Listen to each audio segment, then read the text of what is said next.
आज का टॉपिक है औपनिवेशिक खोज और विस्तार। जितने भी यूरोपीय देश थे, जब वहाँ औद्योगिक क्रांति शुरू हो गई, औद्योगिक क्रांति के फलस्वरूप उत्पादन में काफ़ी विकास हुआ और उन उत्पाद को बेचने के लिए बड़े बड़े बाजारों की खोज करने में होड़ मच गई, परंतु रास्ता किसी को मालूम था नहीं और इन रास्ताओं को ढूंढने के लिए यूरोपीय देश अपने नए नए तकनीकी अपनाने लगे। जितने भी अब रास्ता अपनाने वाले थे, उनमें क्रिस्टोफर कोलंबस और वास्को डी गामा का स्थान महत्वपूर्ण आता है। वास्को डी गामा ने 20 मई 1498 ईस्वी को भारत पहुंचा था और उन्होंने अपनी यात्रा जब किए तो सबसे पहले वह दक्षिण अफ्रीका के किनारे होते हुए दक्षिण अफ्रीका के दक्षिणतम बिंदु उत्मासा अंतरिक्ष होते हुए भारत आए थे। इसके बाद क्रिस्टोफर कोलंबस जो पूर्वी देशों की खोज में निकले थे, परंतु संजोग से वह रास्ता भटक गया और वह पूरब की ओर ना आकर के वह पश्चिम की ओर चले गए और जाने पर उनको वह भारत समझ लिया, परंतु वह जगह अमेरिका का एंडीज था और बाद में उस जगह का नाम इंडीज रखा और वहाँ के निवासियों को रेड इंडियन कहा। क्रिस्टोफर कोलंबस के मृत्यु के बाद यह क्रम चलता ही रहा। बाद में अमेरिका की पता लगाया गया और अमेरिका को पता लगाने वाला अमेरिगो वेस्पुसाय थे और उन्होंने अमेरिका का पता लगाया। पता लगाने के बाद और होड़ मच गई। इसके बाद जो है भारत में जब आने का रास्ता यूरोपीय वालों को जानकारी मिल गई तो हमारे यहाँ डच भी आए, फ्रांसीसी आए, इंग्लैंड आए और सबसे पहले भारत की खोज करने वाला पुर्तगाल के नाविक वास्को डी गामा का श्रेय है। और वास्को डी गामा साहब ने भारत की खोज किया। यहाँ से भारत में भ्रमण करने के बाद वह लौट गए, परंतु रास्ता तो यूरोपीय देशों को जानकारी मिल ही गई। औपनिवेशिक खोज ने एक नए आयाम की नए तकनीकी का भी विकास किया और दोनों सभी देशों के बीच भारत के साथ सांस्कृतिक और व्यापारिक संबंध जुट गया। दोस्तों, इतनी तो हो गई, लेकिन सामंतवाद का भी उदय उसी समय हो गया। इसके अलावे दास प्रथा का सिस्टम शुरू हो गया।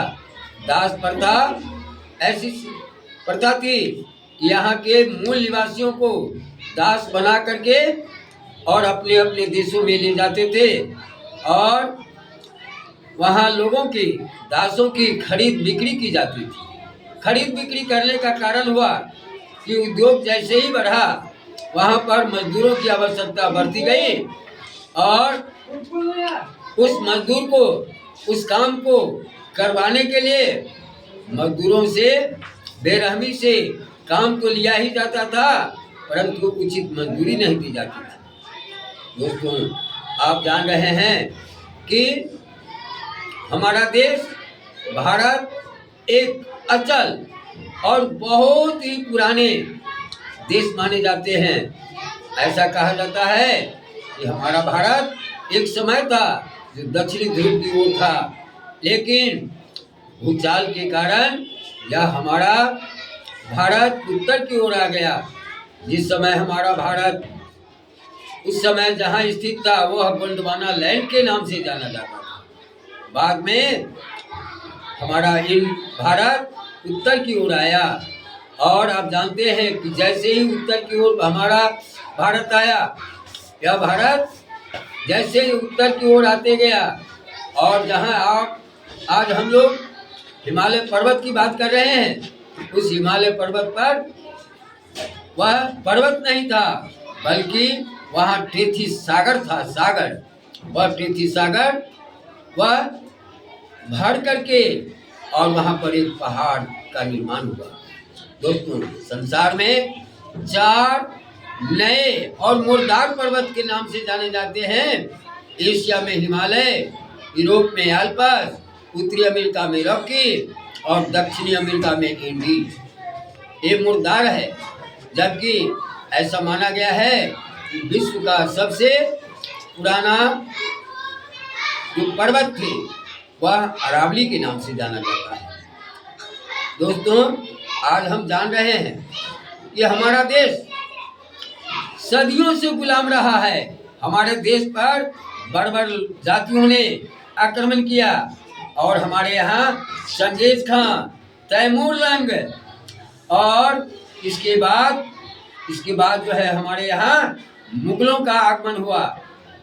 और जानते हैं कि मुगल यानी मुसलमान जो है समूचे धरती पर, समूचे दुनिया में एक ही कबीला था, कबीला। आज जो हम लोग जाति और धर्म कर रहे हैं, ये जाति और धर्म नहीं बल्कि एक कबीला कहलाता था। लेकिन 570 ईस्वी में मोहम्मद साहब का जब जन्म हुआ, तो मोहम्मद साहब ने कुछ दिनों के बाद एक नए धर्म का निर्माण किया, जो धर्म मुस्लिम धर्म के नाम से जाना जाता है। और धीरे धीरे उनकी भी अनुयायी बढ़ते गए। बाद में मुस्लिम लोगों ने एक अलग धर्म बना करके हिंदू से अलग हो गया। और आज हमारे यहाँ या खास करके पूरे वर्ल्ड में कई धर्म हैं। सबसे जो पुराना धर्म है वह है आपका सनातन धर्म। सनातन धर्म हिंदू धर्म है। और इसके बाद आपका बौद्ध धर्म हुआ। बौद्ध धर्म के संस्थापक गौतम बुद्ध साहब थे। और दूसरा जो धर्म था वह है आपका महावीर साहब ने जैन धर्म की स्थापना किया। और जैन धर्म के बाद इसके बाद यीशु का जो जन्म हुआ बेथलेहम में, उन्होंने एक नए धर्म का निर्माण किया जो ईसाई धर्म के नाम से जाना जाता है। ईसाई धर्म के बाद इसके बाद तो बहुत सारे धर्म, फिर सिख धर्म आया। गुरु नानक देव ने एक नए धर्म की स्थापना किया। गुरु नानक सिंह ने क्या कहते हैं खालसा पंथ की स्थापना किया। दोस्तों, आज जो है हम और हमारा समाज, हमारे पूर्वजों ने जो वर्ग का विभाजन किया अकॉर्डिंग टू वर्ग, काम के आधार पर जातियों का बंटवारा किया, है ना। जो ब्राह्मण, क्षत्रिय, वैश्य और शूद्र जो पूजा पाठ का काम किया करते थे वे ब्राह्मण कहलाए। जो लड़ाई भिड़ाई का और रक्षा का काम करते थे वे क्षत्रिय, जिनको आज हम लोग राजपूत के नाम से जानते हैं। और व्यापार, खेतीबाड़ी, पशुपालन करने वाले वह वैश्य कहलाए। और सेवा करने वाले व्यक्ति शूद्र कहलाते थे।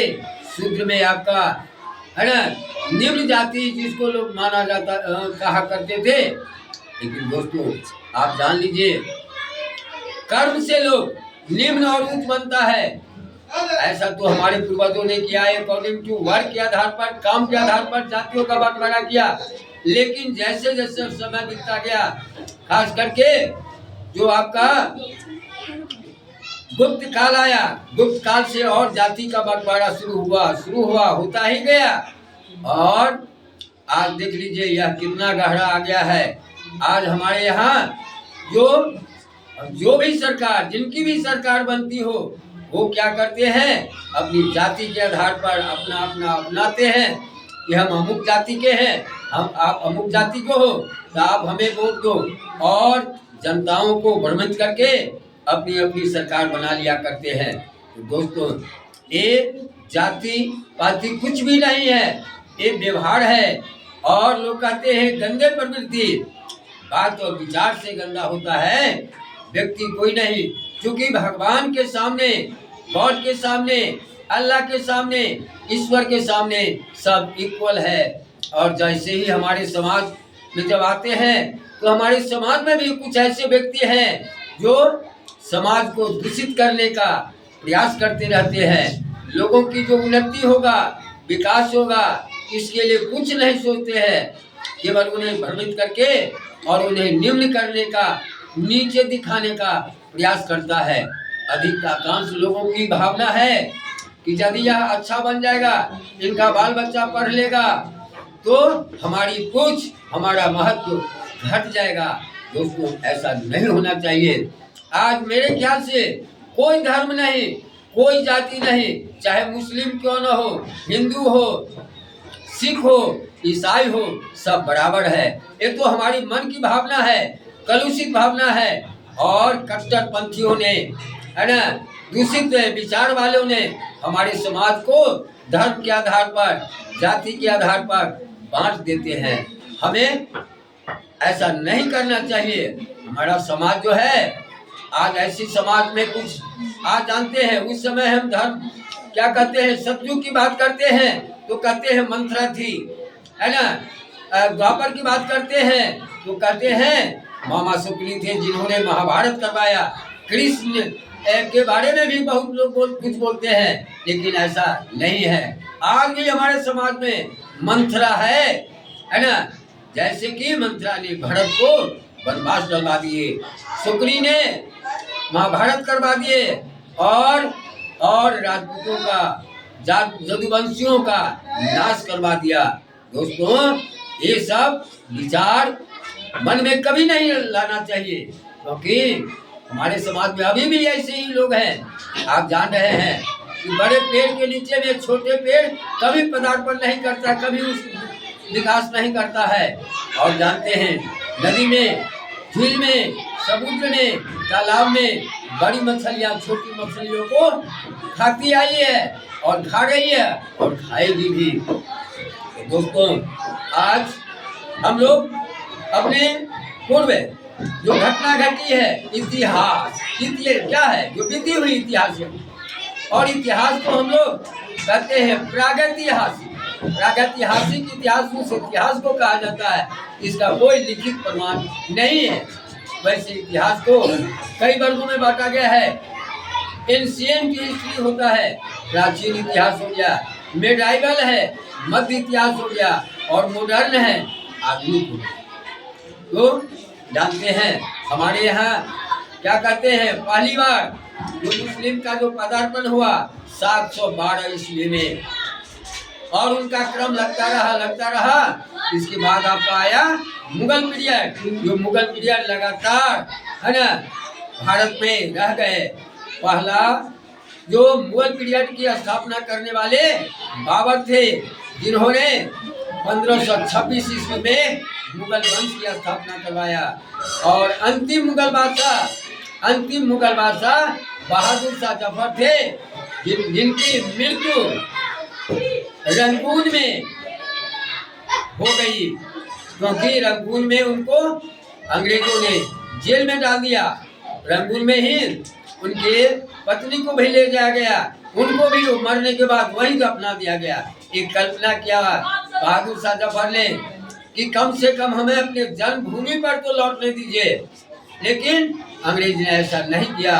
और मरने से पहले 10 मिनट पहले उन्होंने कहा कि काश आज मैं भारत का सरदार था, बादशाह थे, लेकिन मुझे दफनाने के लिए 1.5 गज जमीन तक भी नहीं मिला।